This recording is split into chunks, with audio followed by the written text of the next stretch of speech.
Welcome, guys, to the Nurse Multiverse podcast. What's up with the yellow hair? I just bleached it. I bleached it once before, and I liked it.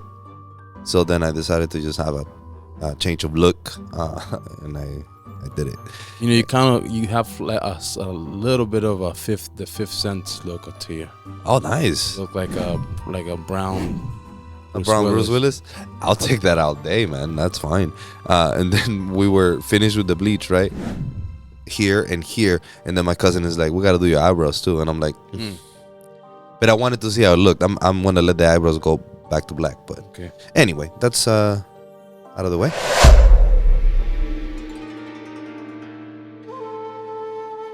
So today we're going to talk about something that I am really passionate about.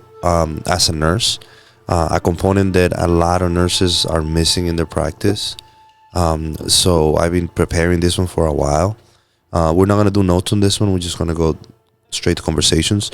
But let's quickly just define what we're going to talk about today, which is the cycle of grief. The cycle of grief, it's something that it's important to know. It's helpful to know. It's not going to erase the pain and the grief, and it's not going to erase any other things you're going to have to go through in order to move away. Not move away, but move forward after the loss. But if you understand, it's kind of like this. If you're on a roller coaster and you've ridden it before, after a while of riding it, you know when the turns come. You know when the flips come. That's the way grief is. That's the way depression works. If you are able to read a timeline or read a process that you might go through in grief, then while you go through grief, you use this as an anchor to understand that, yeah, things are horrible right now, but they're not going to be like that forever. And that's a big statement. And that's something that the nurse has to convey to the patient while they're going through this grief loss. I don't like to focus on anything particular when it comes to grief. I feel like loss can be anything. And for some people, the loss of a shirt can be a grief-inducing. The loss of a pet, the loss of a job, fingers, anything that you had and now you don't have can trigger that. So we are going to go through the stages of grief. They used to be 5, but now they are updated to 7. All right, and they go in this order. First is shock. All right, what shock does, it provides an emotional buffer to protect you, because the brain cannot really go through a traumatic event all at once. It's about stages. So shock is pretty self-explanatory. All right, and what it's doing is just providing you one avenue so you can continue moving forward instead of completely collapsing down and have a psychotic event or addiction or any of the negative connotations that can happen. Shock helps with that. Stage 2 will be denial. Okay, shock and denial are all about survival. In these stages, you're just trying to move on to the next thing. You're trying to deal with that loss that is fresh. Usually, these 2 stages can last 2 to 4 months. Right?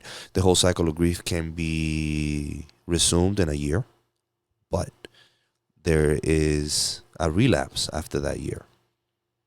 It depends on how you've worked throughout the grief. And if you have done appropriate counseling, that relapse is not going to affect you as much. But if you're not ready, that relapse is going to make you feel just like you did at first.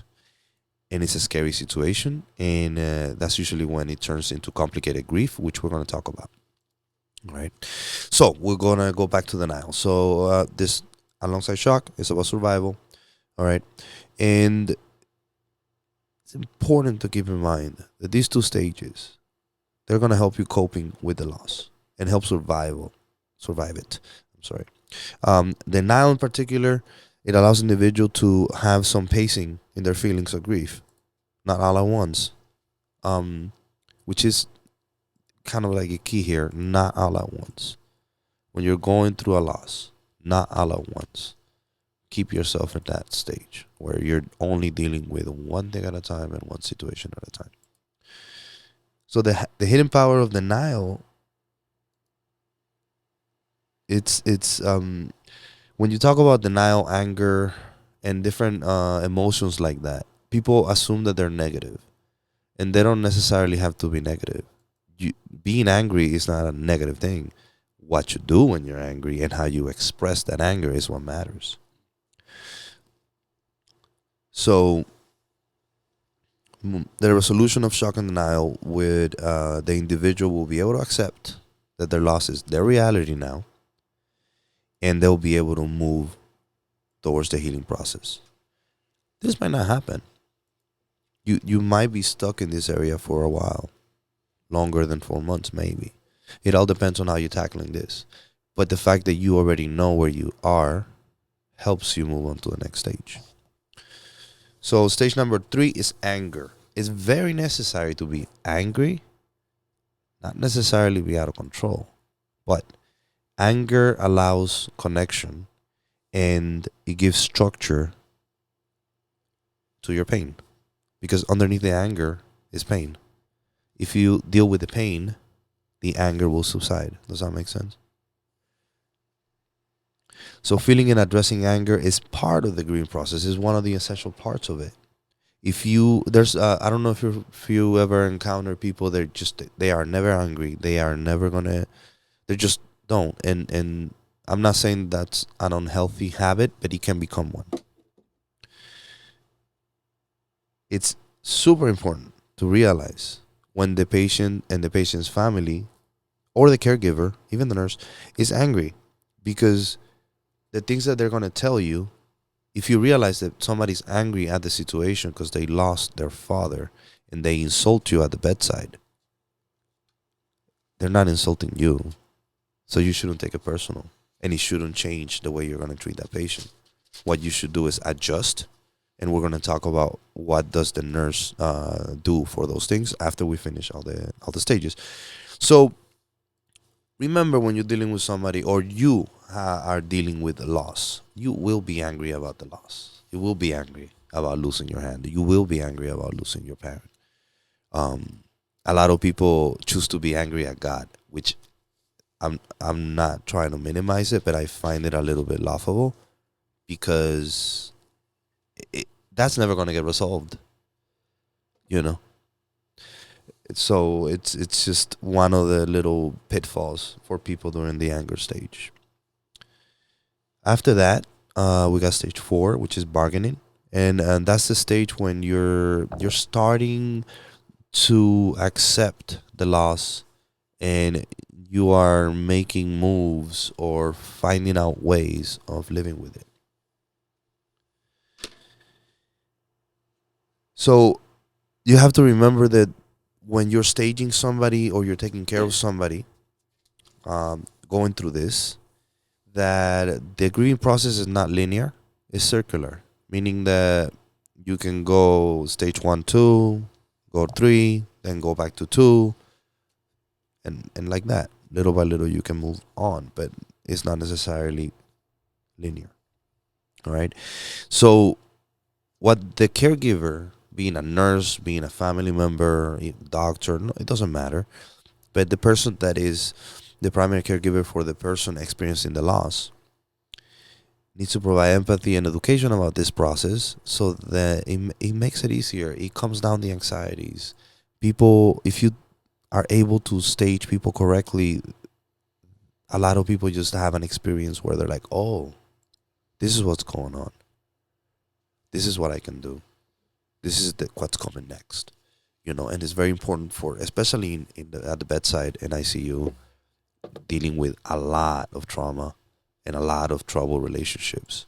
And I've found that people that have a bad relationship with their father, with their mother, their brother, their sister, when this person passes away, these people just go through tremendous amount of pain and anger, because there's so many things unresolved. So whenever I meet people in my daily life that tell me that they hate their father, or tell me that they have a bad relationship with their mother or their grandma.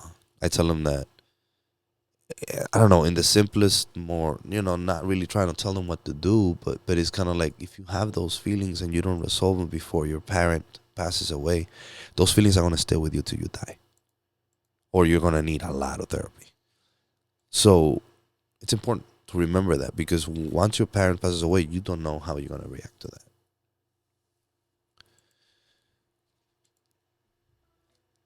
Next stage. It's a hard stage. This is the depression stage. Okay? You do not have to have diagnosed depression to go through this stage. But imagine that you are a patient that suffers from depression.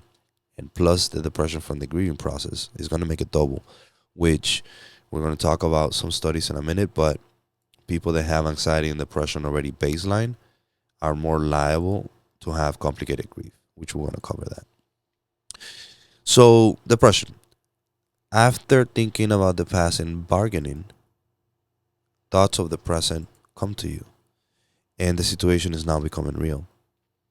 All right, empty feelings and come forward, and grief goes deeper. All right, this kind of depression is not an illness; it's just a stage. Just like some people refuse to be angry, some people refuse to be sad, and that's gonna limit you moving forward after this. All right. Right at this stage, most people, if they moved here naturally and healthily, they will at this point search for help if they didn't have it up to now. Psychotherapy is very important here. After depression, if we keep on moving forward, we have testing. All right. So in this phase, the individual is rebuilding their life, adapting to this loss. All right. After testing comes acceptance. And this is the last stage. And remember, you might go through this stage twice, through this whole cycle twice. You might go through a year of this cycle, get to acceptance, and then either go back to depression or go back to bargaining. That can happen. It's common. And it's a source of distress. Because imagine, Jay, you go through that, you think you're out of it, and then you wake up one day and you realize that you're not. And it's very sad when that happens, and it happens. And that's another thing why it's important for education, and let people know this might happen, so you have to be ready as much as it's going to be assured. And that covers the cycle of grief. I want to open up a little to see if you have questions or you want to talk about something there, or I can move on to what is the nurse's role here. That was a question. So Yeah. the question I had is what's this is all seems like a very psychological theme. So where does this come to play in the job, and what part of the training is this as far as For nurses. yeah. So when you go to nursing school, they teach you every single aspect of the science of nursing, right? One thing is to practice nursing, and another thing is to be a student of the science of nursing. It's not the same thing. And if it's kind of like leg day, if you go in the room and you're very knowledgeable about all the medical facts, very good with everything that it comes to nursing, but you neglect psychology, you're not doing leg day.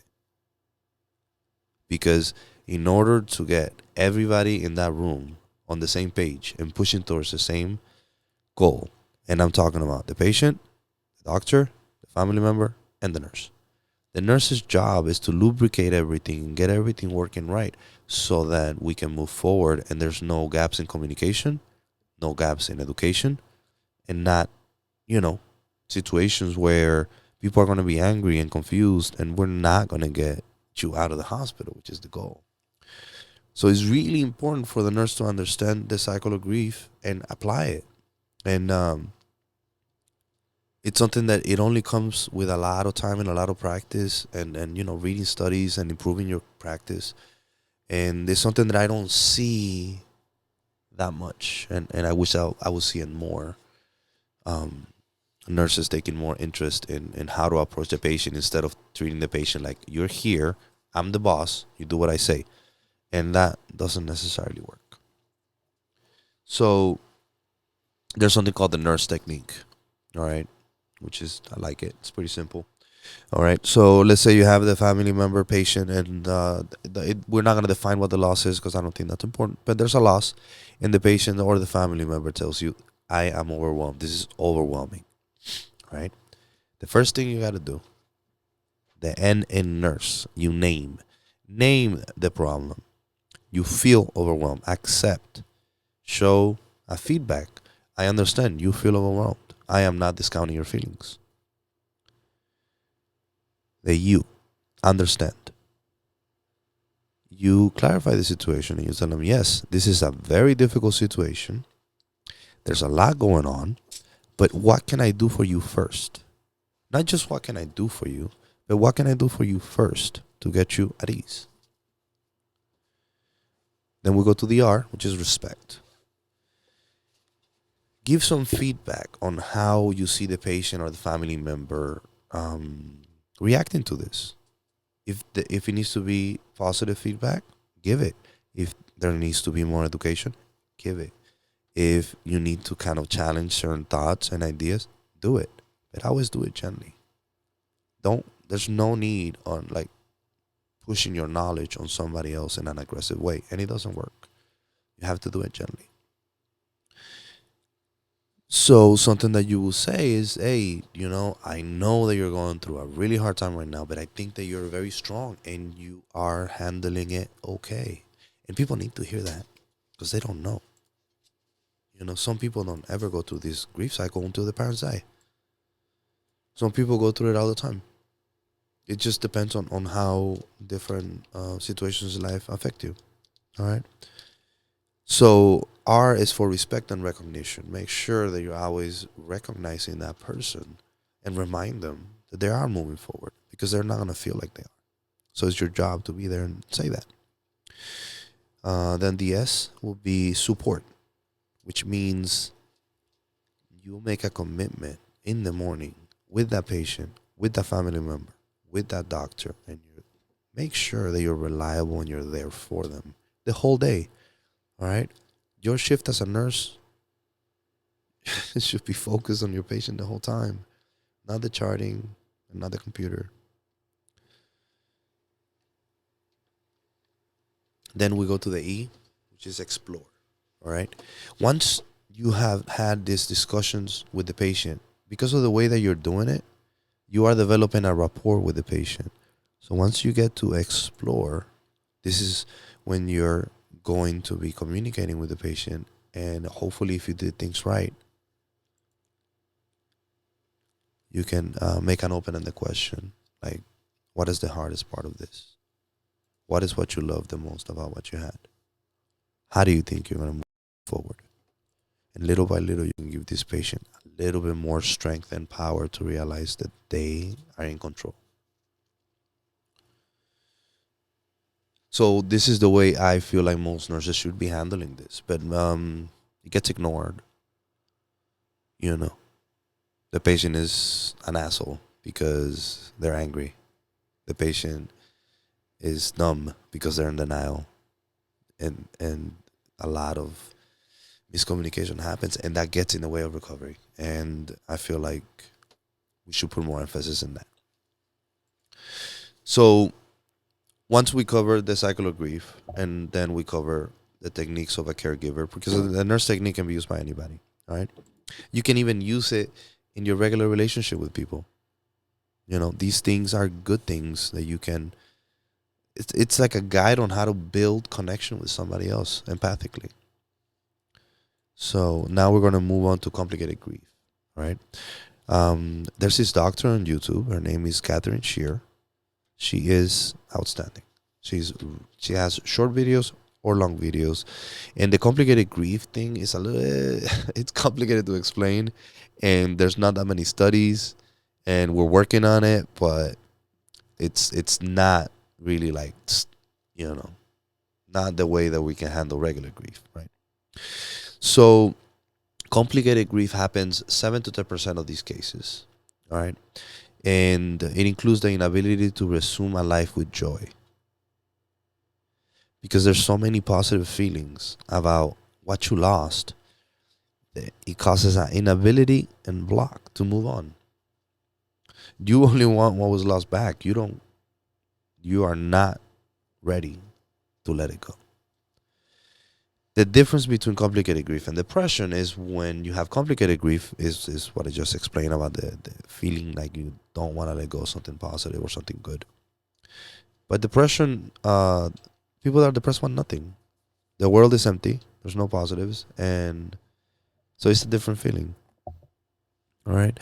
Another signs and symptoms of complicated grief would be a sense of disbelief at the loss. All right. Extensive symptoms that feel just like the acute grief phase, but the complicated grief happens after the year.